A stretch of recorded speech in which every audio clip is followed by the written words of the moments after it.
नमस्कार मित्रों, स्वागत है आपका ज्ञान गंगा आयुर्वेद क्लासेस में। My self doctor Anil Patel, चिकित्साधिकारी सामुदायिक स्वास्थ्य। आज हम लोग आपके समक्ष एक मॉडल पेपर के बारे में बात करेंगे। वो मॉडल पेपर होगा रचना शारीर द्वितीय प्रश्न पत्र का। तो देख रहे होंगे यहाँ पर जो पेपर का जो पैटर्न आपका कुछ इस तरह से होगा।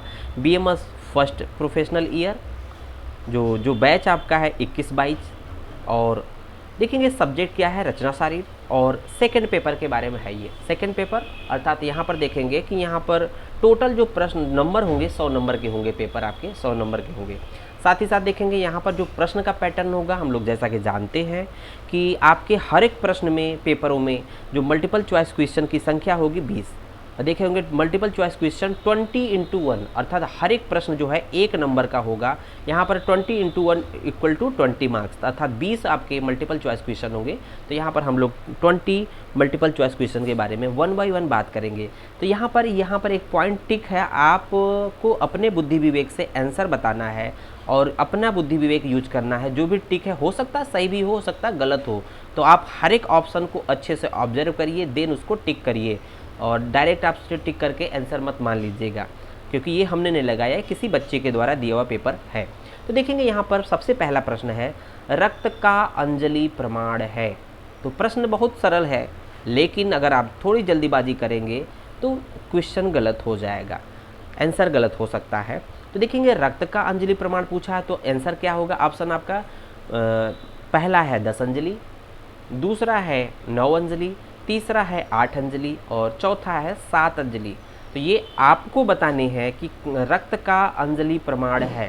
तो ये बिल्कुल आपको प्रमाण शारीर में आपको याद करना है कि किस तरह से देखना है कि जल स्वेद लसिका।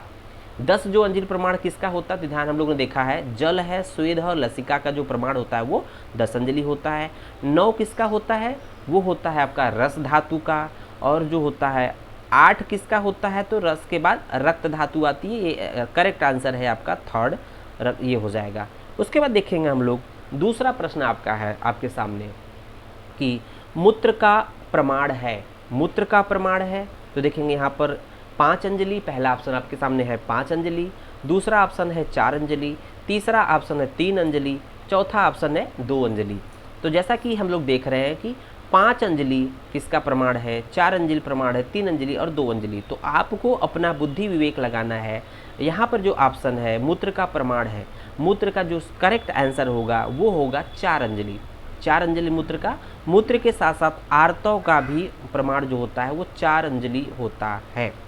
अब आइए नेक्स्ट देखते हैं, नेक्स्ट प्रश्न की बात करेंगे हम लोग कि तीसरा प्रश्न है, आचार्य काश्यप ने कोष्ठांग की संख्या मानी है।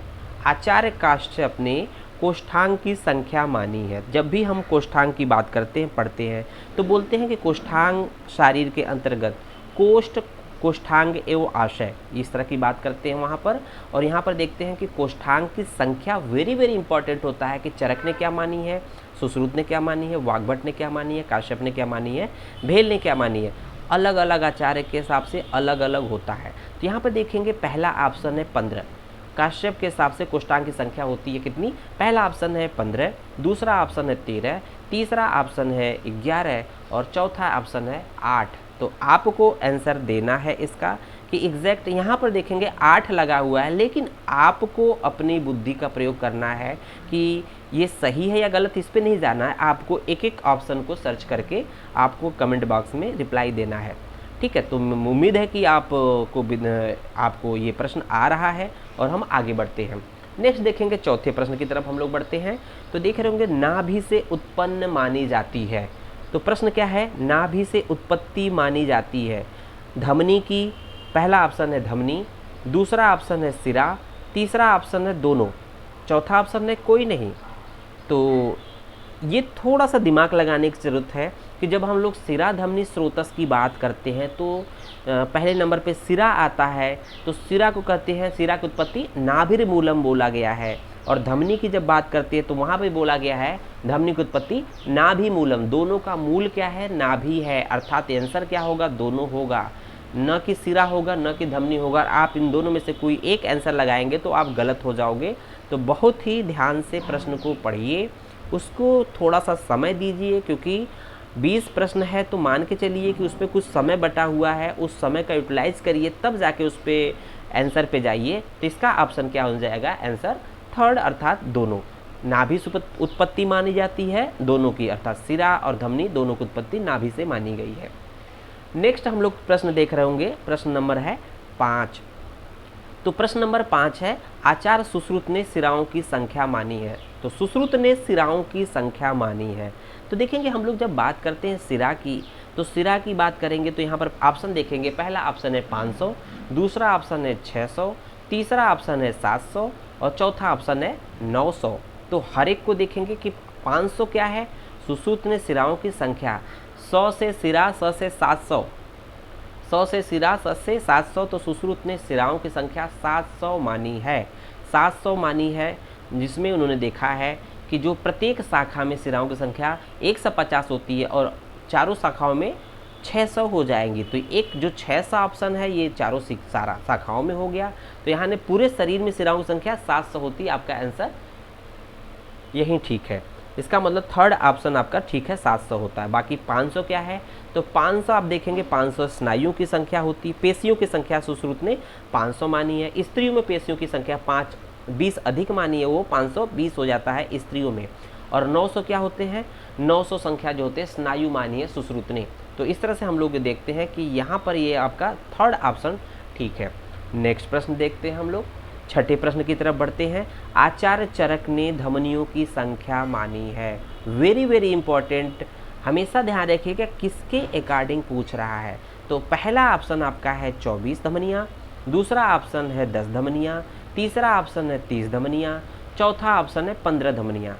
तो देखेंगे यहाँ पर 15 कोई ऐसी स्ट्रक्चर्स तो है नहीं, 30 ऑप्शन नहीं है। धमनी ने सुश्रुत ने जो माना है या चरक ने माना है, ऐसे 30 संख्या नहीं मानी है। और देखेंगे जो दूसरा ऑप्शन है 10, हाँ आचार्य चरक के अकॉर्डिंग धमनियों की संख्या 10 होती है।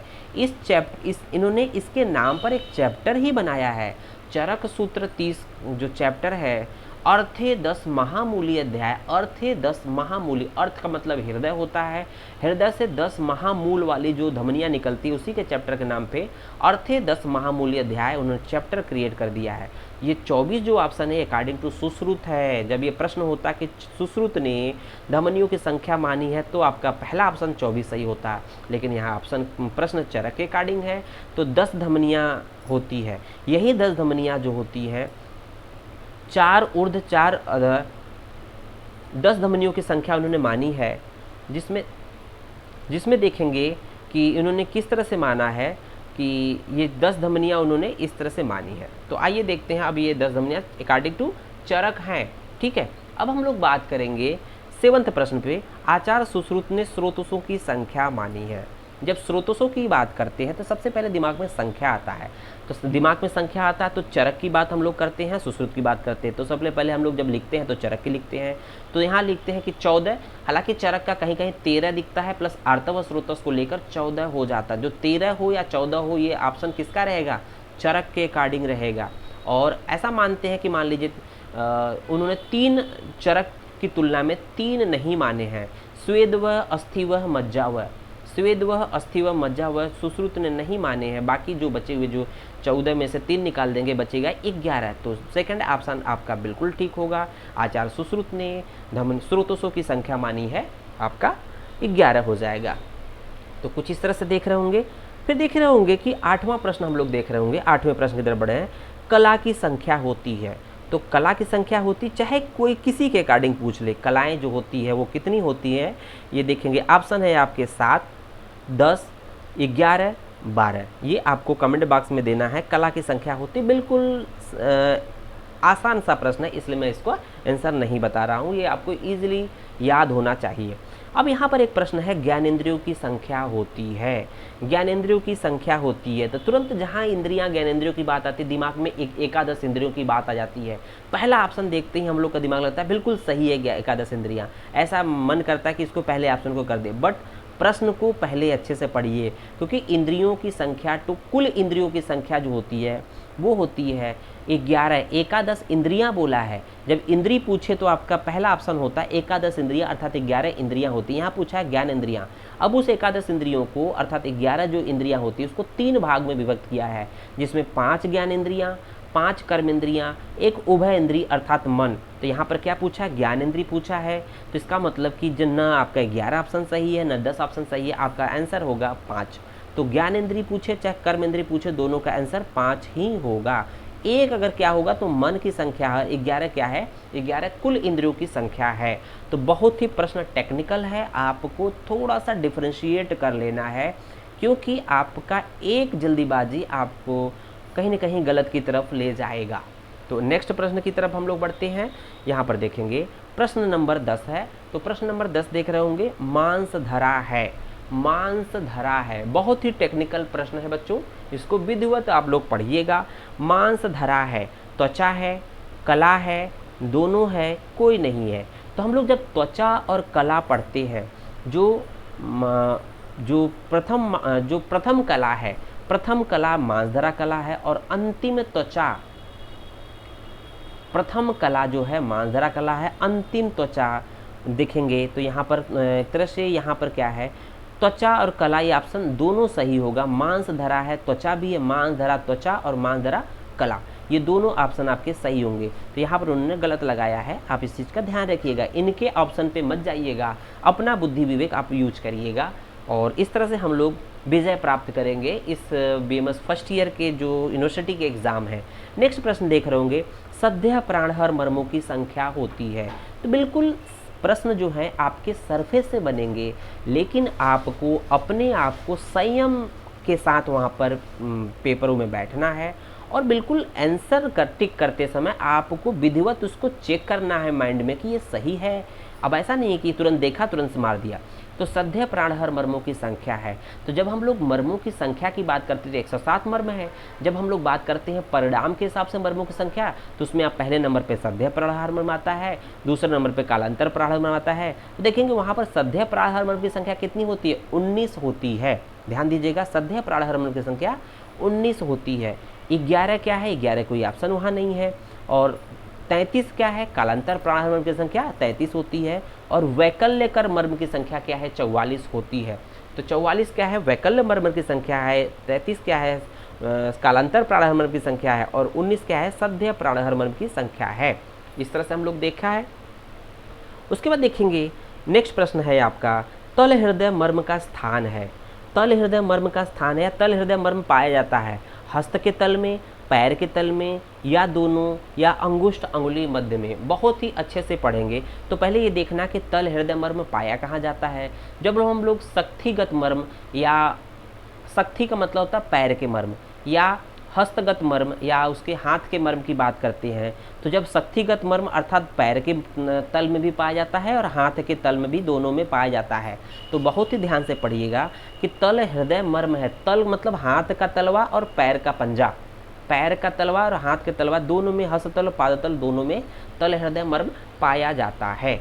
तो यहाँ पर हम लोग का ये हो जाता है। उसके बाद देखेंगे नेक्स्ट प्रश्न है 13वां, Adam's apple is. Very very important है, बहुत ही कंफ्यूजिंग है। जब हम लोग कंपटीशन की तैयारी करते हैं तो भी बहुत कॉमन प्रश्न बनता है इस पे।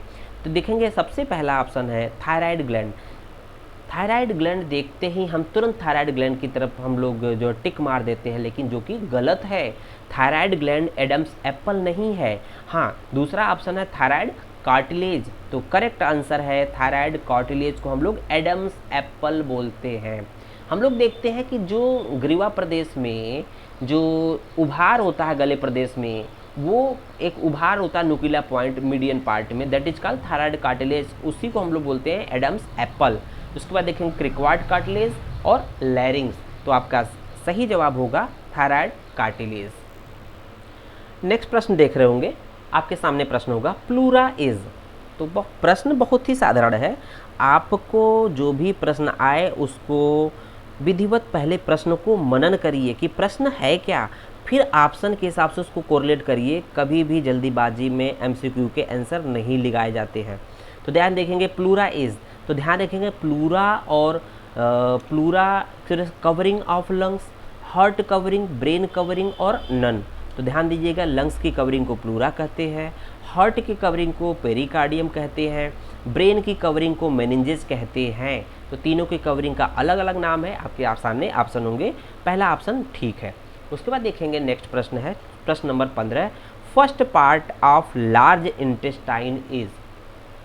तो लार्ज इंटेस्टाइन के जो पार्ट होते हैं उसमें पहला पार्ट कौन सा है, उसमें देखेंगे पहला ऑप्शन है सीकम, दूसरा ऑप्शन है कोलन, तीसरा ऑप्शन है रेक्टम, चौथा ऑप्शन है ऑल ऑफ दीज या ऑल।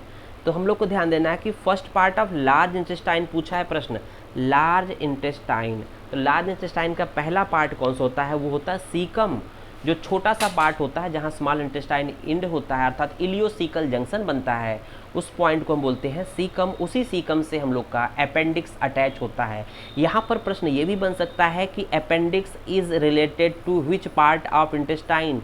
तो यहाँ पर caecum colon rectum means caecum से अपेंडिक्स अटैच रहता है। या यहाँ पर प्रश्न बनता है कि first part of small intestine की बात करता है, तो स्मॉल इंटेस्टाइन का पहला पार्ट ड्यूडेनम होता है जो सी शेप में होता है। तो आप एक प्रश्न के चारों तरफ बहुत सारे प्रश्न बनते हैं। आप जब भी प्रश्न पढ़ें तो बिल्कुल अच्छे से पढ़ें और उसको कोरिलेट करने के बाद आंसर लगाएं। नेक्स्ट प्रश्न देखते होंगे कि एओर्टा एराइजेज फ्रॉम, अर्थात जो हार्ट का चैम्बर होता है, हार्ट के किस चैम्बर से एओर्टा की ओरिजिन होती है। तो आपके सामने पहला ऑप्शन है राइट एट्रियम, दूसरा ऑप्शन है आपके सामने देखेंगे राइट वेंट्रिकल, तीसरा ऑप्शन है लेफ्ट एट्रियम, चौथा ऑप्शन है लेफ्ट वेंट्रिकल। तो हम लोग को ध्यान देना है कि चाहे एओर्टा हो चाहे पल्मोनरी ट्रंक हो, इन दोनों की जो ओरिजिन होती है वेंट्रिकल से होती है, एट्रियम से कोई ओरिजिन नहीं होती है। तो वेंट्रिकल वो भी आप देखते हैं कि जब लेफ्ट साइड के जो वेंट्रिकल होता है वहाँ से एओर्टा की ओरिजिन होती है, जबकि राइट साइड के वेंट्रिकल से पल्मोनरी ट्रंक की ओरिजिन होती है। तो ये प्रश्न बनते हैं कि पल्मोनरी ट्रंक की ओरिजिन कहाँ से होती है, तो राइट पल्मोनरी ट्रंक से होगी। तो आप उसको चैम्बर्स को चारों देख कर जान जाएंगे। नेक्स्ट प्रश्न हम लोग का है, देखेंगे कि trigon is presented, very very important question है, ट्राइगोन इज प्रेजेंट इन। तो जब हम लोग विसरा पढ़ते हैं सेकंड वॉल्यूम, अच्छा बीडीसी की एब्डामेन इस तरह से पार्ट पढ़ते हैं, तो वहाँ पर देखते हैं कि structure trigone very very important है, is present liver, kidney, urinary bladder और हार्ट। तो लीवर में ऐसा कुछ स्ट्रक्चर्स बनता नहीं है, किडनी में भी कुछ ऐसा स्ट्रक्चर्स नहीं है, हाँ यूरिनरी ब्लैडर में बनता है, यूरिनरी ब्लैडर में बनता है, कुछ इस तरह से बनता है। तो यहाँ पर देख रहे होंगे कि ये दोनों यूरिनरी ब्लैडर में क्या होता है कि यहाँ पर दोनों यूरेटर ओपन होते हैं, जिस पॉइंट को यूरेटर ओपन होते हैं ऊपर की तरफ दोनों पॉइंट के अंदर की तरफ एक ट्राइंगुलर स्ट्रक्चर का formation that is called trigon, इसको बोलते हैं ट्राइगोन। तो यहाँ पर ट्राइगोन जो है यूरिनरी ब्लैडर में पाया जाता है। उसके बाद देखेंगे pharyngotympanic tube is also known as. तो यहाँ पर वेरी वेरी इंपॉर्टेंट क्वेश्चन है, pharyngotympanic tube is also known as auditory tube, इसको हम लोग बोलते हैं ऑडिटरी ट्यूब बोलते हैं, मिडिल ईयर में पाया जाता है, मिडिल ईयर में ये पाया जाता है, ध्यान रखिएगा। फिर नेक्स्ट प्रश्न देख रहे होंगे हम लोग से सामने है 19वां प्रश्न है, taste bud presents on tongue is और आर। जो बड के जो टंग्स पे टेस्ट बड होते हैं वो किस तरह के होते हैं, तो देखेंगे फंगीफार्म पेपिली, फिलीफार्म पेपिली, फोलिएट पेपिली और ऑल। तो जैसा कि देखते हैं ये चारों हम लोग के टेस्ट बड जो होते हैं ये टंग पे पाए जाते हैं। 20 प्रश्न अर्थात 20वां प्रश्न है, retina have how many layered. तो वेरी वेरी इंपॉर्टेंट है कि रेटिना की कितनी लेयर होती है। तो यहाँ पर देखेंगे पहला ऑप्शन 2 है, दूसरा ऑप्शन 5 है और तीसरा ऑप्शन 10 है, चौथा ऑप्शन 7 है। तो इसका सही जवाब होगा तीसरा, अर्थात रेटिना की जो लेयर होती हैं 10 लेयर होते हैं, 10 लेयर रेटिना होती है। और जो 5 है ये कॉर्निया के 5 लेयर होते हैं, कॉर्निया के 5 लेयर होते हैं, जबकि रेटिना के 10 लेयर होते हैं। तो दोनों प्रश्न बन सकते हैं, कॉर्निया के 5 और रेटिना के 10 लेयर होते हैं। अब यहाँ पर हम लोग का MCQ कंप्लीट होता है। अब उसके बाद हम लोग का जो पेपर का भी ये मॉडल पेपर है, तो हम लोग अपने हिसाब से देखेंगे कि यहाँ पर 1 बाई 1 देखेंगे क्या है। तो मॉडल पेपर देख रहे होंगे यहाँ पर अब शॉर्ट आंसर टाइप क्वेश्चन, जो हर एक प्रश्न कितने नंबर को होगा, वो 5 नंबर को होगा। तो 5 नंबर को होगा, इसका मतलब 8 प्रश्न होंगे, 5 गुणे 8 = 40। तो यहाँ देख रहे होंगे पहला प्रश्न है स्रोतोमूल। तो बच्चों स्रोतोमूल जब पूछा जाए तो आपको स्रोतोमूल में क्या डिफाइन करना है, एक लाइन में आप स्रोतस को डिफाइन करिए और दूसरे लाइन में मूल को डिफाइन करिए। उसके बाद जो स्रोतस चरक हो सुश्रुत ने बताए हैं उस स्रोतस का नाम लिखिए, एक साइड में स्रोतस दूसरे साइड में उसके मूल को लिखिए। ये लिखना है स्रोतोमूल में, स्रोतस को डिफाइन करिए, मूल को डिफाइन करिए। आप सीधे कह दीजिए कि ये जैसे रस व रक्त व मांस व स्रोतस है, उनके दूसरे साइड में मूल को लिखिए, अर्थात स्रोतस और उसके मूल लिखिए। तो ये है आपके स्रोतोमूल। दूसरा होता है त्वक शारीर। त्वक शारीर का मतलब इसमें त्वचा के बारे में, आयुर्वेद के बारे में लिखना है कि त्वचा शारीर अर्थात कि त्वचा क्या है, एक लाइन में बताना है। त्वचा की उत्पत्ति किस तरह से होती है, अर्थात जिस उन्होंने बताया कि श्लोक बताया सुश्रुत ने कि जिस प्रकार से दूध को गर्म करने पर उसके ऊपर मलाई बनती है, उसी प्रकार से शुक्र शोणित के अभिपच्यमान से जो है शरीर में त्वचा का, गर्भ में त्वचा का निर्माण होता है। तो कुछ उन्होंने इस तरह से बताया है। फिर आप बताएंगे कि त्वचा की संख्या सुश्रुत ने 7 मानी है, चरक ने 6 मानी है। सुश्रुत के हिसाब से आप 7 त्वचा का नाम लिखेंगे, अगर उसके जो प्रमाण बताए गए हैं या उसके रोग बताएंगे उसके बारे में बताएंगे। अगर समय रहेगा तो चरक को भी एक्सप्लेन कर देंगे। फिर तीसरा प्रश्न आपका है पेरिटोनियम।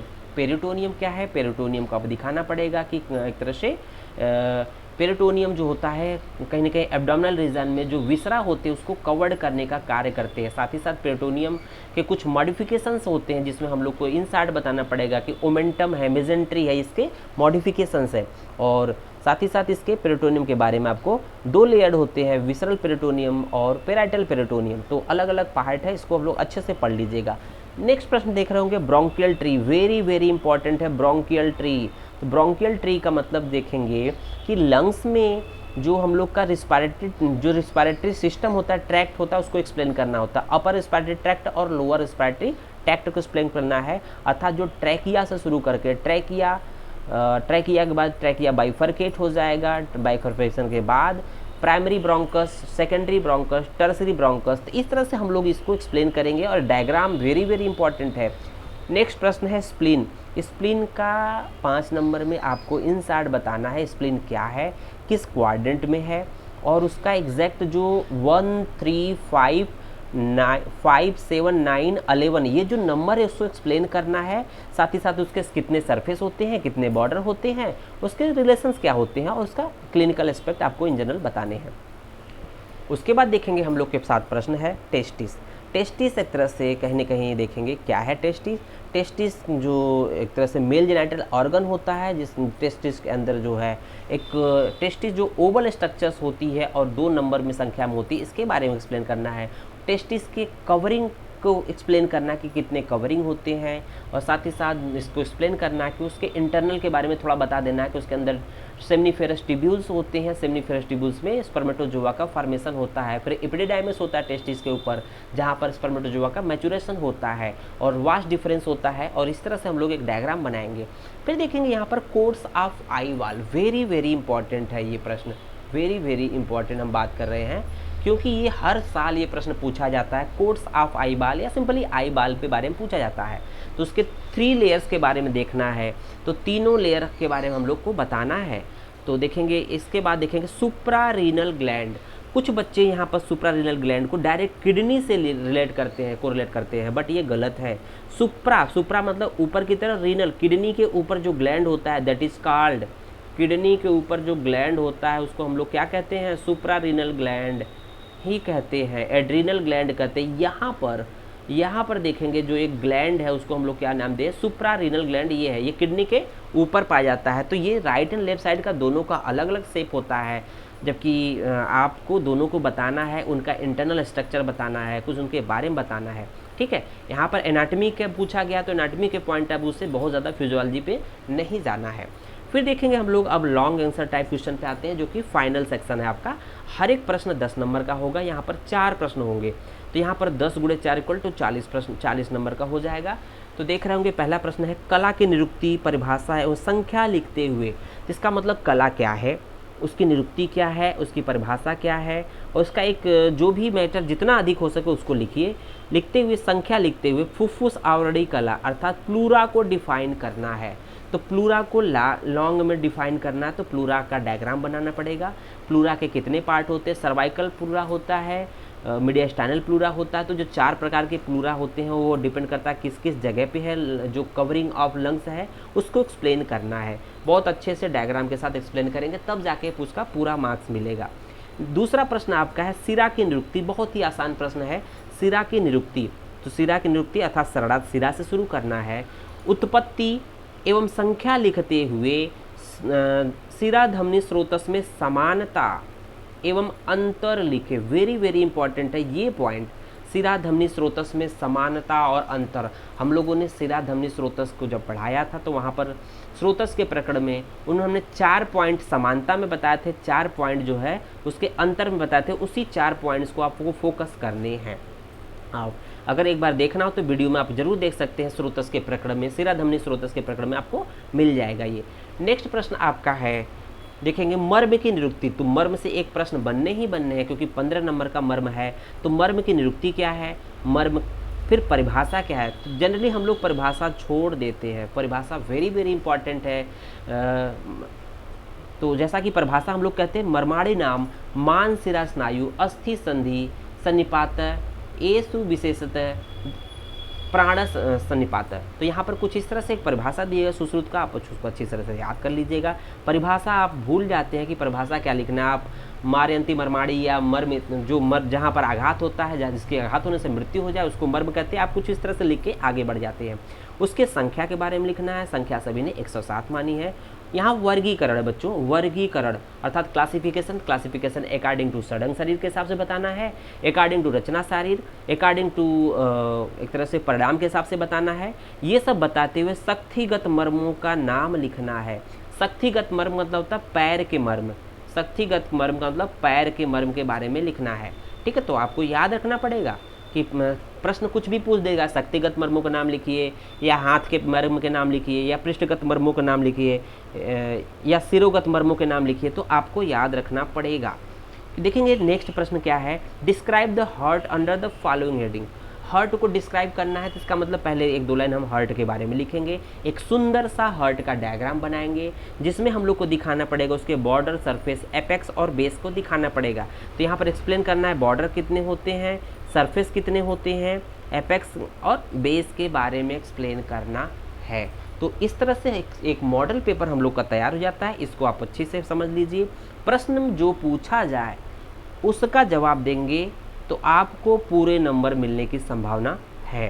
प्रश्न को अच्छे से पढ़िए और जितना समय प्रश्न पे देना चाहिए उतना ही प्रश्न समय दीजिए। अदरवाइज आपको एक प्रश्न अच्छा आता है, बाकी प्रश्न आपको करने में कठिनाई होगी, लास्ट में आपकी कॉपी छीन ली जाएगी और आपको नहीं मिलेगा। तो समय का बिल्कुल ध्यान दीजिए। यूनिवर्सिटी के पेपर में समय का बिल्कुल ध्यान दीजिए। समय डिवाइड करके माइंड में करिए कि इस प्रश्न में हमें इतना नंबर, इतना समय देना है।